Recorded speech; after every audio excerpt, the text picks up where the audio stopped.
क्या आपने कभी महसूस किया है कि आप सब कुछ सही बोल रहे हैं, लेकिन लोग फिर भी आपकी बात नहीं समझते? या जब आप कुछ कहना चाहते हो तो शब्द गले में ही अटक जाते हैं? सोचिए, अगर यह वही कारण हो कि आप अपने रिश्तों में दूरियां महसूस कर रहे हैं या किसी दोस्त, पार्टनर या परिवार से खुलकर बात नहीं कर पाते। आज हम सीखेंगे कम्युनिकेशन की वो स्किल्स जो आपके पर्सनल और प्रोफेशनल दोनों जीवन को बदल सकती है। अगले कुछ मिनटों में आप जानेंगे कैसे अपने शब्दों, बॉडी लैंग्वेज और इमोशंस के साथ प्रभाव डाल सकते हैं। पहला चैप्टर सुनना ही समझना है। कम्युनिकेशन का पहला नियम है सुनना। लेकिन क्या हम सच में सुनते हैं? अक्सर हम जवाब सोचते रहते हैं, लेकिन सामने वाले की बात को महसूस नहीं करते। एक एक्सपेरिमेंट में दो लोगों को सिर्फ एक दूसरे को ध्यान से सुनना था। जिसने पूरी तरह से सुना, उसे ज्यादा भरोसा और सम्मान मिला।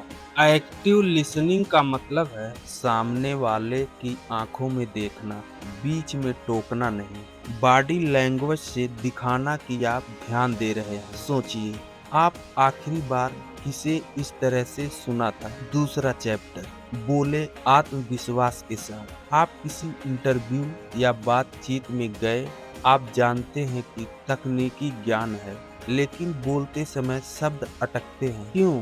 क्योंकि कम्युनिकेशन सिर्फ नॉलेज नहीं, बल्कि कॉन्फिडेंस भी दिखाता है। सेल्फ कॉन्फिडेंस बढ़ाने के लिए प्रैक्टिस करें और प्रेजेंस में बनाए रखें। बात करते समय आंखों में देखें, धीरे धीरे और साफ बोलें। जैसे ऋषि कपूर ने कहा था, पॉज इज पावरफुल।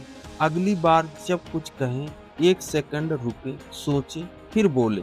तीसरा चैप्टर बॉडी लैंग्वेज की ताकत। आपका शरीर आपके शब्दों से पहले बोलता है। झूठ बोलते समय लोग आंखें चुराते हैं या हाथ हिलाते हैं। आपकी पॉजिटिव बॉडी लैंग्वेज से लोग आपका भरोसा करते हैं। स्टडी कहती है कम्युनिकेशन में सिर्फ 7% वर्ड्स का वजन है, बाकी 93% टोन और बॉडी की लैंग्वेज से आता है। एक उदाहरण है, सौरव हमेशा नर्वस रहता था। उसने मिरर प्रैक्टिस शुरू की, हाथों को कंट्रोल किया, मुस्कुराया और 30 दिन बाद कॉन्फिडेंट दिखने लगा। चौथा चैप्टर असर्टिवनेस सीखें। असर्टिवनेस का मतलब है बिना किसी को नीचा दिखाए अपनी बात रखना। लोग अक्सर दो तरह फंसते, दब जाते हैं या बहुत अग्रेसिव हो जाते हैं। असर्टिव होना मतलब रिस्पेक्टफुल तरीके से ना कहना, अपनी राय देना, दूसरों को भी सुनना। उदाहरण, रजत ने विनम्र लेकिन दृढ़ता से अपने बॉस से ओवर टाइम के लिए ना कहा। बॉस ने उनकी ईमानदारी की तारीफ की। पांचवा चैप्टर कॉन्फ्लिक्ट रेजुलेशन। किसी भी रिश्ते या आपस में टकराव कॉन्फ्लिक्ट होता है, लेकिन यह आपकी कम्युनिकेशन रिलैक्स है जो तय करती है कि चीज बिगड़ेगी या सुधरेगी। एक उदाहरण, दो कॉलिग्स ने क्लाइंट के सामने बहस की, परिणाम कॉन्ट्रैक्ट रद्द। अगर उनमें से कोई कहता let us talk after the meeting, चीज बदल सकती थी। कॉन्फ्लिक्ट सुलझाने के लिए पहले सुने, समझे, रिएक्ट करने से पहले पॉज लें, सवाल पूछें, मैं क्या मिस कर रहा हूँ? इससे सामने वाला सोचता है और बातचीत बदल जाती। छठा chapter emotional intelligence. Emotional intelligence यानी अपने और दूसरों के इमोशंस को पहचानना, उन्हें मैनेज करना। उदाहरण, राहुल एक स्ट्रेसफुल मीटिंग में गुस्सा होने की बजाय स्थिति समझता है और रिस्पांस देता है। इससे टकराव नहीं बढ़ता। इम्पोर्ट्स EQ से भरोसा बढ़ता है, रिलेशन मजबूत होते हैं, दूसरों की फीलिंग समझकर आप बेहतर जवाब दे सकते हैं। सातवां chapter cross culture communication.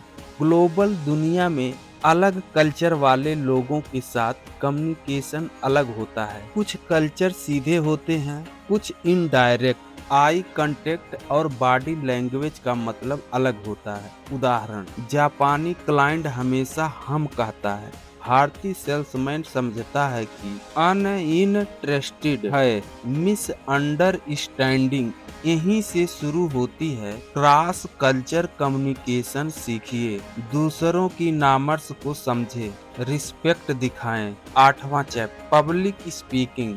Stage पर जब खड़े होकर बोलने से लोग डरते हैं, हाथ कांपना, दिल तेज धड़कना, ये सामान्य है। वारेन बफेट ने भी पब्लिक स्पीकिंग से डर महसूस किया। सेटअप तैयारी के साथ जाएं, शब्दों को याद मत करें, महसूस करें। टोन, जेस्चर, पाज पर ध्यान दें। स्टोरी टेलिंग से आइडियंस को जोड़ो।